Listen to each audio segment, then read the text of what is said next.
Microeconomics, Module 5. Define and identify monopolistic competition. Monopolistic competition exists when many companies offer competing products or services that are similar but not perfect substitutes. The barriers to entry in a monopolistic competitive industry are low, and the decisions of any one firm do not directly affect its competitors.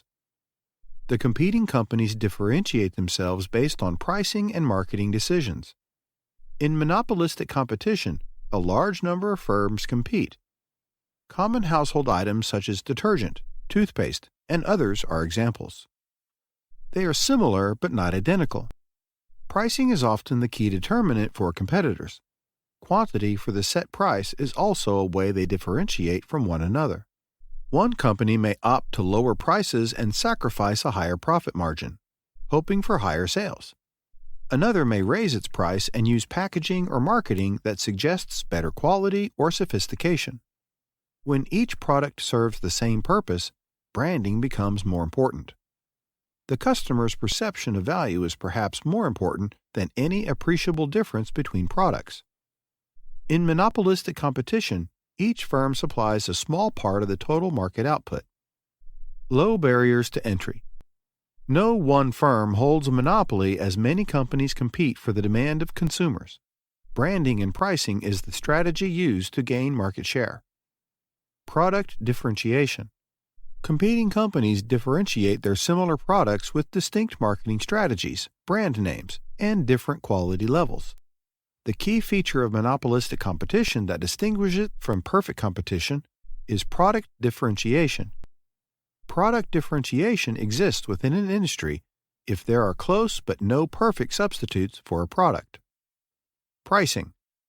Companies in monopolistic competition can set the price they think will gain them market share. Competitors can act independently to keep their price to demonstrate the value of their perceived superior product. They can also lower their price in the hopes that increased sales will increase profit, even at a lower margin. Firms in monopolistic competition charge prices that are close to those of the other firms in the market. The difference between monopolistic competition and perfect competition is that in perfect competition, the product offered by competitors is the same item. If one competitor increases its price, it will lose all of its market share to the other companies based on the market supply and demand forces, where prices are not set by companies and sellers accept the pricing determined by market activity. How does monopolistic competition function in the short term and long term? Companies aim to produce a quantity where marginal revenue equals marginal cost to maximize profit or minimize losses. When existing firms are making a profit, new firms will enter the market. The demand curve for the marginal revenue curve shift, and the new firms stop entering when all firms are making zero profit in the long run. If existing firms are incurring a loss, some firms will exit the market. The firms stop exiting the market until all firms start making zero profit. The market is at equilibrium in the long run only when there is no further exit or entry in the market, or when all firms make zero profit in the long run. The following explains how a firm in monopolistic competition determines its price and output in the short run and the long run. Monopolistic competition has a downward sloping demand curve. Thus, just as for a pure monopoly, its marginal revenue will always be less than the market price, because it can only increase demand by lowering prices, but by doing so, it must lower the prices of all units of its product. Hence, monopolistically competitive firms maximize profits or minimize losses by producing that quantity where marginal revenue equals marginal cost, both over the short run and the long run. In the short run, a monopolistically competitive firm maximizes profit or minimizes loss by producing that quantity where marginal revenue equals marginal cost. If average total cost is below the market price, then the firm will earn an economic profit. Why advertising costs are high and why firms in monopolistic competition use brand names. Monopolistic competition is characterized by multiple firms that sell differentiated products. Advertising is a technique used by firms in monopolistic competition to create product differentiation. The goal of product differentiation and advertising in monopolistic competition is to make sure the market is under control and as a result, charge a higher price. Excessive advertising will serve to inform consumers about the physical difference in the product, but the perceived difference will lead to increased product differentiation. If advertising in the long run convinces customers that the product is superior to the competitors, then the firm would charge a higher price. The role of advertising for monopolistically competitive firms is to increase demand and reduce demand elasticity. Define and identify oligopoly.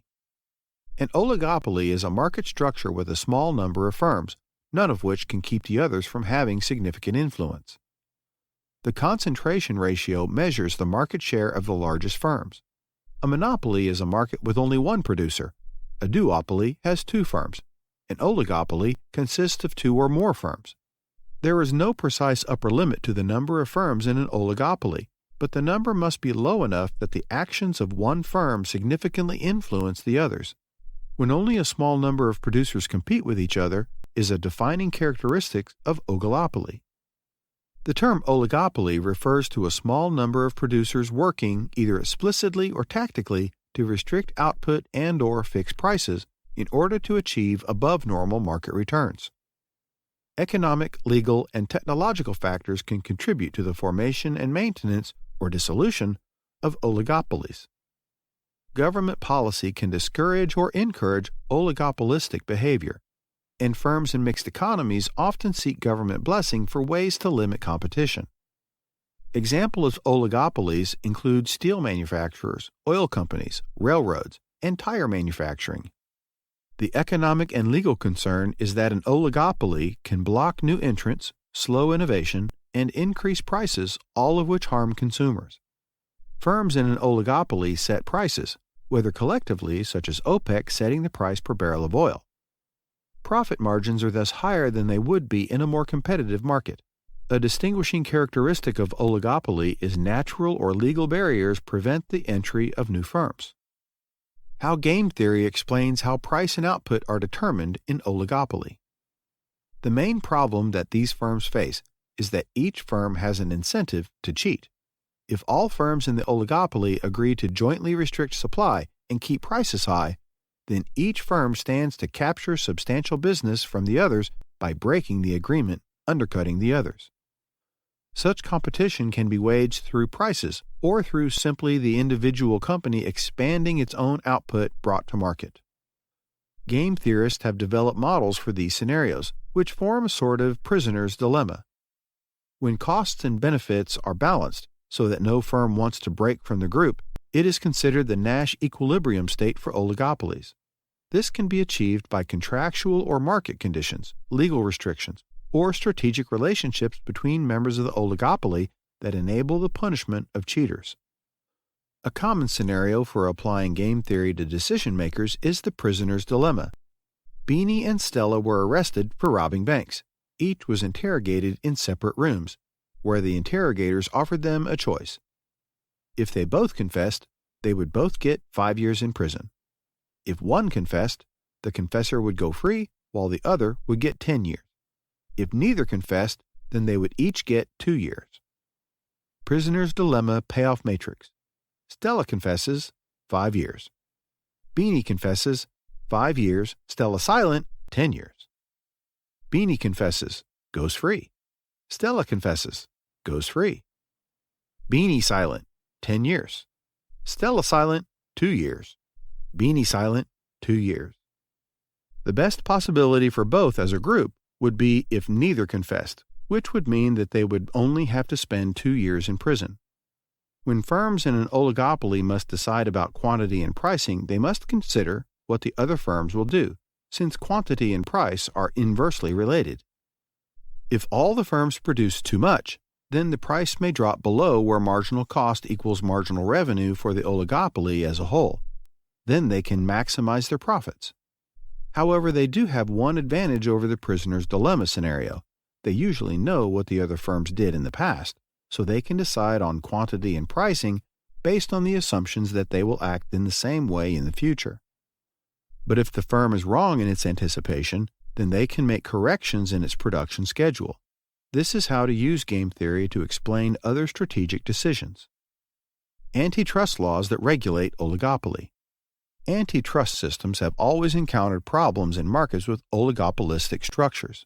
For example, oil companies are very expensive ventures and only a few have the capital and know-how to be competitive in the market. This leaves us with a few players producing most of the product. Even if the government wanted to increase competition, it does not have the ability to invent an organization with the expertise and funding to enter the market. The alternative action by the government is to nationalize the oil industry there by creating government-owned monopoly. Public choices and how they are made in a political marketplace. Public choice makes the same principles that economists use to analyze people's actions in the marketplace and applies them to people's actions in collective decision-making. Public choice economists make the same assumption that although people acting in the political marketplace have some concern for others, their main motive, whether they are voters, politicians, lobbyists, or bureaucrats, is self-interest. People look to the government to stop market failures. The problem is that the government does nothing outside of its enumerated duties better than the private sector. In fact, the government have caused failures. For example, the Justice Department has responsibility for reducing monopoly power in non-competitive industries. In practice, actual anti-competitive behavior played only a minor role in decisions by the Justice Department to bring anti-monopoly suits. Instead, they found the larger the industry, the more likely were firms in it to be sued. Similarly, Congress has frequently passed laws that are supposed to protect people against environmental pollution. Congressional representatives from northern industrial states used the 1977 Clean Air Act amendments to reduce competition by curbing economic growth in the Sun Belt. The amendments required tighter emission standards in undeveloped areas than in the more developed and more polluted areas, which tend to be in the East and Midwest. The biggest issue with people's choice theory is the sheer number of uninformed voters. Many U.S. citizens simply do not engage in public discourse and issues. The lack of incentives for voters to monitor government effectively and the media's unwillingness to do so has led to some disastrous policy decisions. Public choice economists point out that this incentive to be ignorant is rare in the private sector. How the free rider problem arises and how the quantity of public goods is determined. The free rider problem is the burden on a shared resource that is created by its use or overuse by people who aren't paying their fair share for it or aren't paying anything at all.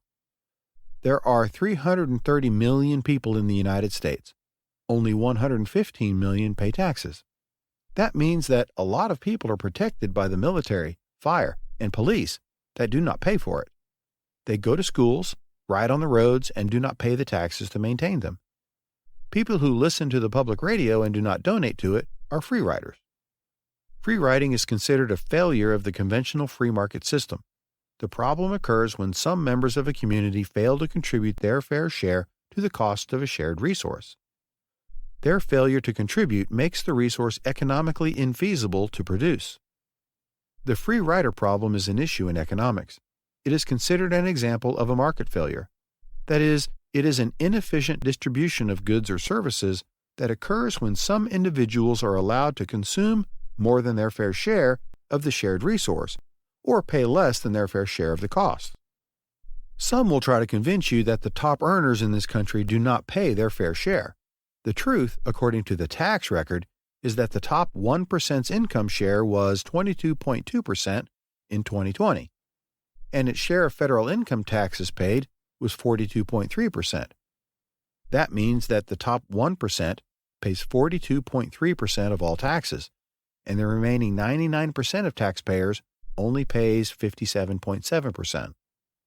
The free rider distorts the market because there is no incentive to increase production, since it will not incentivize people to contribute to a collective resource, since they can enjoy its benefit even if they don't.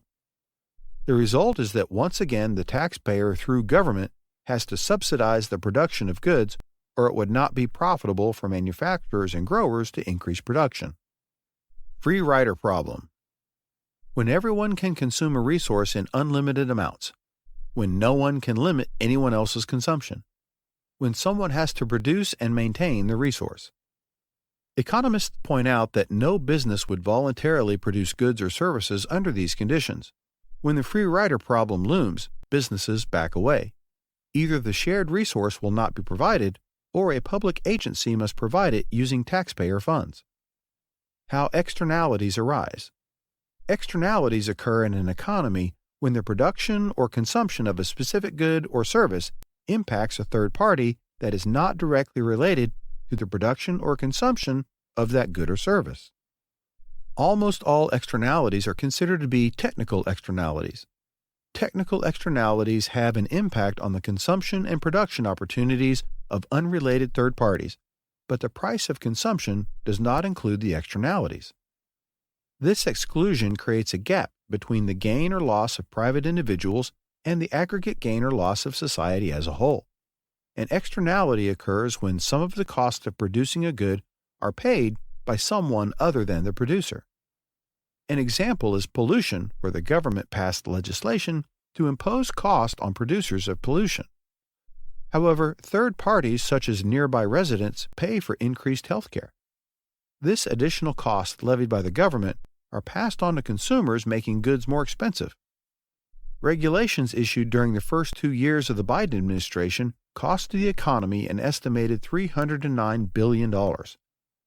Biden's regulatory costs reflect the 443 final rules issued through late October 2022, which required roughly 193 million hours of compliance paperwork.